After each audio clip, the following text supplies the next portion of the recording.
serait-ce bientôt mon tour? André Chénier. Et je pense à la mort, et toujours cette idée revient plus menaçante à mon âme obsédée.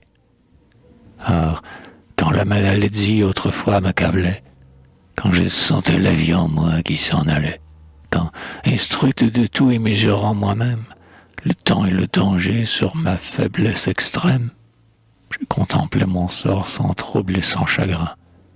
On s'étonna souvent de voir mon front serein, car on ne savait pas quelle force invincible, quel instinct inconnu me criait « Impossible !» Et quel rêve secret, écartant tout ennui, rouvrait mon horizon et visitait minuit. Aujourd'hui, revenu à la santé, trempé, au moins le courage ainsi, comme une bonne épée, pour les combats futurs par les tourments passés. Est-ce erreur de mes yeux éblouis et lassés? Regret de perdre trop en laissant davantage? Doute, pressentiment, lâche instinct, faux présage?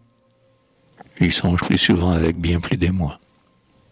Je me dis, si demain ne venait pas pour moi, cette question sitôt se présente. Suis-je prête? L'épreuve est parfois si pressante que je sens mon cœur battre et mon front se pencher, comme si l'ange noir venait de me toucher. Ainsi quand vient le jour après la lutte horrible, en retrouvant la vie à ce souffle terrible, qui prend leur dernier râle aux bouches des mourants. Celui qu'on vit tomber le premier dans les rangs, celui qu'on croyait mort se soulève et regarde. Autour de lui les champs, sous ses tours blafardes, s'étendent tout unis comme nivelés. Arbres, moissons, soldats gisent entremêlés, et les bruits furieux de la grande bataille se sont éteints dans cette immense funéraille. Étonné, plus qu'heureux, celui qu'on croyait mort scrute ses souvenirs confus avec effort. Il revoit chaque chose et soudain se rappelle que son sang coulait rouge et qu'il échappa belle. Et pensant au combat de demain, lentement, car il sait ce qu'on brave en un pareil moment. Il marche à son drapeau qu'il vient de reconnaître. Il se dit que demain, il n'ira plus peut-être.